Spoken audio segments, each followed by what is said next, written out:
Hey, Michael, absolutely. We have crews all across the area this morning monitoring conditions for you so you can stay home and be safe. And we will keep track of all of the impacts of the storm as it moves in. And we've been following Fox 10 News reporter Hal Sherrick as he's been kind of driving around in Baldwin County. And we just saw from his live camera feed that he has a tree down in the roadway. And Hal, are you still near Pelican Point, and what's it looking like? Yeah, let me give you the lay of the land. I know it's a bit confusing. I am driving in my news vehicle to try to meet Mick Ward, my photographer Mick Ward, in the storm tracker unit, who you've been following down Highway 98. I've been trying to meet him at Pelican Point by going down 181. So where I am on 181, let me show you what I've encountered. This is Highway 181. And County Road 24. As you can see, there's a large tree blocking the way. I can tell you that once I got south of County Road 48 around the Walmart down in Fairhope, there is no power. And as I continue to travel down 181, I noticed a possible culprit of that. There's a large tree down just north of County Road 32 on 181 that's across power lines. And as you travel south here, you can see that now it's impassable. There was just a sheriff's deputy out here.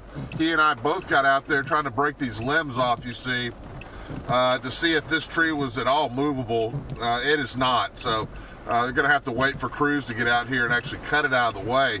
Meanwhile, that sheriff's deputy is the only car I've seen on the road this morning, which is a good thing. I had to drive about between 20 and 30 miles an hour all the way from Daphne, Malbus area down to where I am just to be safe. It's been that treacherous on the roadways. But just wanted to show you kind of what it looks like where I am right now. My plan is going to be to try to get back up to County Road 13 or 32 and cut over to 13 and then down.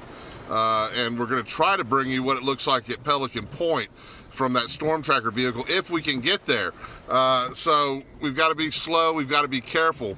Of course, Pelican Point at the mouth of Weeks Bay faces east, and with this eye wall pushing as hard as it is, it ought to be pretty dramatic down there. I don't even know if we can get there. There are homes down there. I'm concerned with how they're faring and want to check it out.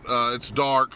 Obviously, and we have to move very slow as we get there. But just so you know, I've got my live unit here in the car. I don't have a storm tracker vehicle right now, but when you're following the storm tracker vehicle, that's photographer Mick Ward taking you through the other side, the other avenue down 98 towards Pelican Point. So anyway, I'm going to send it back to you guys in the studio. I'm going to try to get turned around and safely make my way towards Pelican Point, finding another route. If I encounter any other problems, I will let you know so that we can pass that on to all of you at home that are watching tonight, so that you know as curfews lift and as daylight breaks and you want to get out and about, you know the problem spots, at least as far as what we've seen. So that's what it looks like right now off of County Road 24 and 181. Back to you guys in the studio.